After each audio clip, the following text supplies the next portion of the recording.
ശ്രീ സത്യസായി സേവാ സംഘടന കോഴിക്കോട് ജില്ല സംഘടിപ്പിച്ച ഇൻവേർഡ് ജേണി ഇത്തവണ തമിഴ്നാട്ടിലെ പ്രശസ്തമായ തീർത്ഥാടന കേന്ദ്രങ്ങളിലേക്കായിരുന്നു.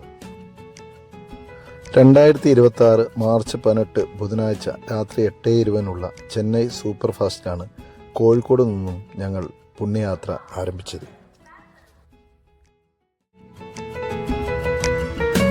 38 പേരടങ്ങുന്ന സംഘം പിറ്റേന്ന് രാവിലെ 6 മണിയോടെ കാട്ട്പാടി റെയിൽവേ സ്റ്റേഷനിൽ എത്തിച്ചേർന്നു.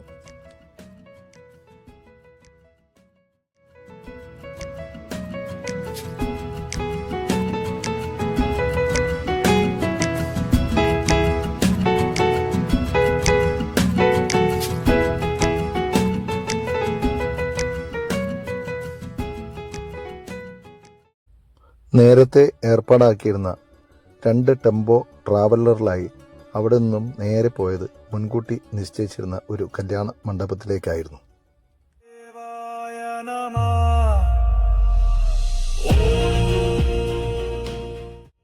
പ്രഭാതകൃത്യങ്ങൾ നിർവഹിച്ച് ഏതാനും സമയം ഞങ്ങൾ അവിടെ ചെലവഴിച്ചു. രമണ മഹർഷിയുടെ ആത്മീയ വീക്ഷണത്തെക്കുറിച്ച് ജില്ലാ പ്രസിഡന്റ് VP അജിത് കുമാർ സംക്ഷിപ്ത വിവരണം നൽകുകയുണ്ടായി.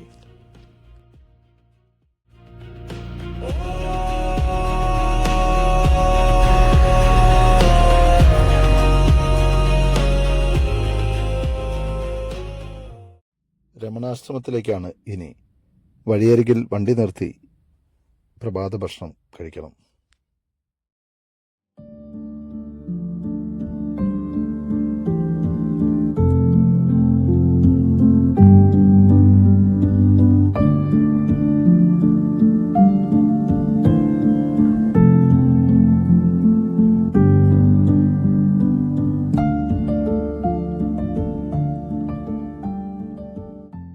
യാത്രയിൽ ചരിത്ര പ്രാധാന്യമുള്ള വെല്ലൂർ കോട്ടയുടെ ചില ഭാഗങ്ങൾ കണ്ടു.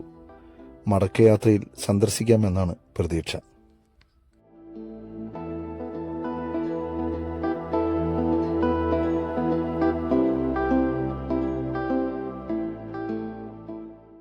കാട്ട്പാടി റെയിൽവേ സ്റ്റേഷനിൽ നിന്നും തിരുവണ്ണാമലയിലേക്ക് ഏകദേശം 95 കിലോമീറ്ററാണ് ഉള്ളത്.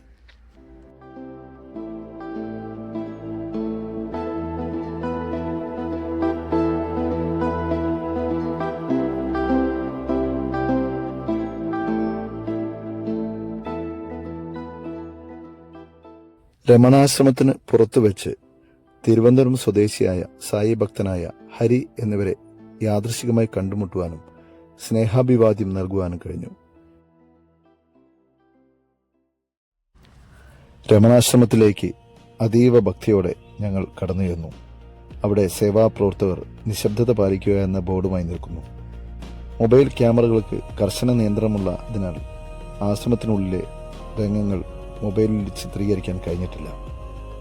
എന്നാൽ ആ ശാന്തമായ അന്തരീക്ഷത്തിൽ സ്വയം മറന്ന് ധ്യാനമന്ദിരത്തിൽ ഞങ്ങൾ അല്പനേരം പ്രാർത്ഥനയിൽ മുഴുകിയപ്പോൾ ലഭിച്ച ആത്മനിർവൃതി വാക്കുകൾക്ക് അതീതമാണ്.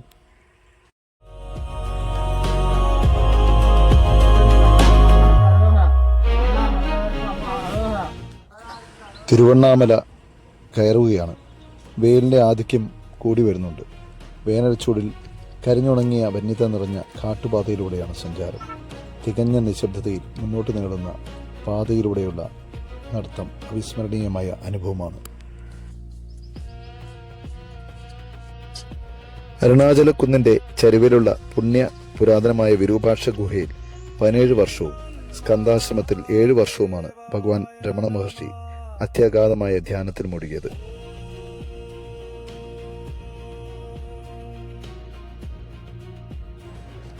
ലൗകിക സുഖങ്ങൾ വെടിഞ്ഞ് രമണ മഹർഷി തപസ് ചെയ്ത ഇടത്തേക്ക് ഭക്ഷണം എത്തിച്ചു നൽകിയത് മാതാവ് അഴകമ്മാളാണ്.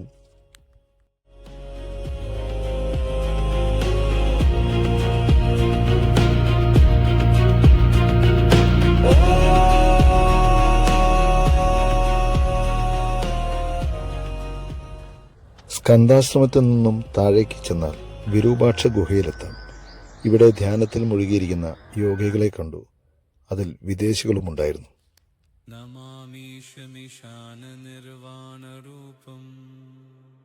മല കയറ്റവും ഇറക്കവും ഞങ്ങളുടെ ചില പ്രായമുള്ളവർക്ക് അല്പം പ്രയാസകരമായിരുന്നുവെങ്കിലും ആത്മബലവും വിശ്വാസവും കൊണ്ട് തടസ്സങ്ങളെല്ലാം മറികടന്ന് അവർ മുന്നോട്ട് നീങ്ങി.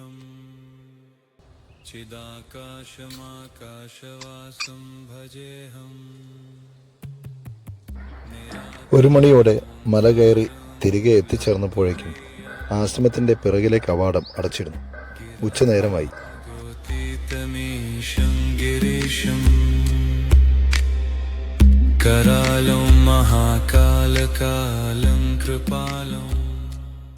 ഗതാഗത നിയന്ത്രണമുള്ളതിനാൽ ട്രാവലറിന് ക്ഷേത്ര പരിസരത്തേക്ക് പോകാൻ അനുമതിയില്ല. ഓട്ടോറിക്ഷയിൽ ഞങ്ങൾ താമസ സ്ഥലത്തിലേക്ക് എത്തിച്ചേർന്നു. കോട്ടിപ്രഭാ ശ്രീശരീരം സ്ഫുരന്മൗലികല്ലോലിനി ചാരുഗംഗാ ലസദ്ഭാലബാലെന്ദുകണ്ഠേ ഭുജംഗാ ചലത്കുണ്ടലം ഭ്രൂസുനേത്രം വിശാലം പ്രസന്നാനനം നീലകണ്ഠം ദയാലം മൃഗാധീശ ചരമാംബരം. പഞ്ചഭൂത ലിംഗങ്ങളിൽ അഗ്നിലിംഗമായി അരുണാചല ശിവനെ ആരാധിക്കുന്നു. ലോകത്തിലെ ഏറ്റവും വലിയ ശിവക്ഷേത്രങ്ങളിലുള്ള ഒന്നാണിത്.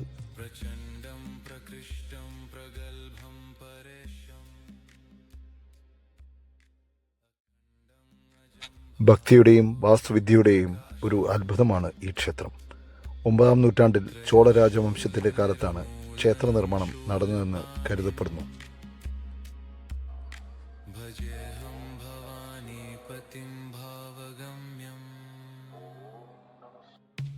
പിന്നീട് വിജയനഗര രാജാക്കന്മാരും പാണ്ഡ്യ, ഹൊയ്സാല വംശജരും വിവിധ കാലഘട്ടങ്ങളിലായി ക്ഷേത്രത്തിന്റെ ഗോപുരങ്ങളും മതിലുകളും വിപുലീകരിച്ചു.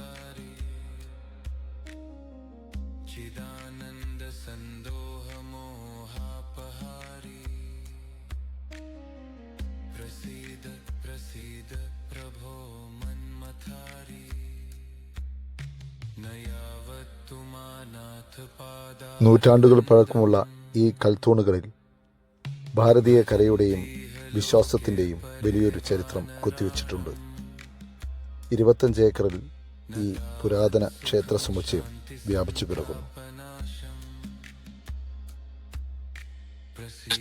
പഞ്ചഭൂത ലിംഗങ്ങളിൽ അഗ്നിയെ പ്രതിനിധീകരിക്കുന്നതാണ് അരുണാചലത്തിലെ ഈ ശിവചൈതന്യം.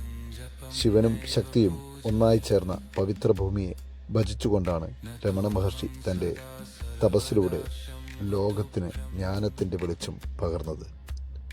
ഓരോ തീർത്ഥാടകന്റെയും ഉള്ളിലെ അന്ധകാരത്തെ നീക്കി വെളിച്ചം പകരുന്ന ഇടമാണ് അരുണാചലം.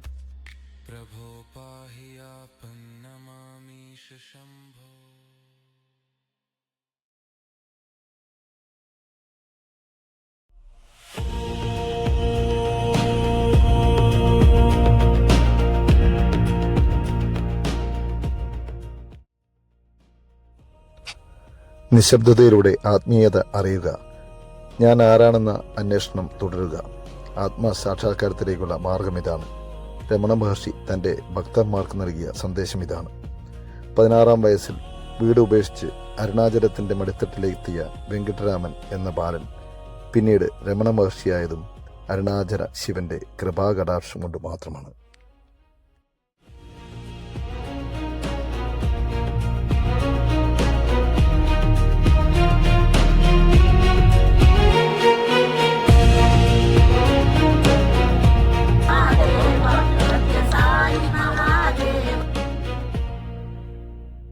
ഞങ്ങൾ രാത്രി 10 മണിയോടെ നടക്കാനിറങ്ങി.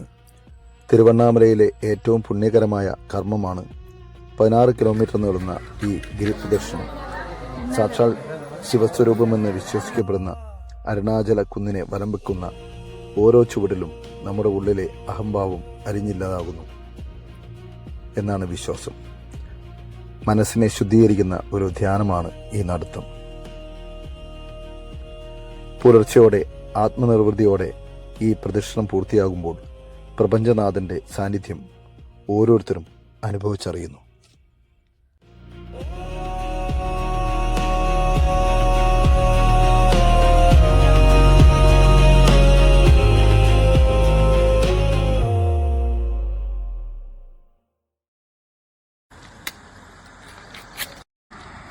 नमामीशमिशाननिर्वाणरूपम् विभुं व्यापकं ब्रह्मवेदस्वरूपम् निजं निर्गुणं निर्विकल्पं निरीहम् चिदाकाशमाकाशवासं भजेऽहम्.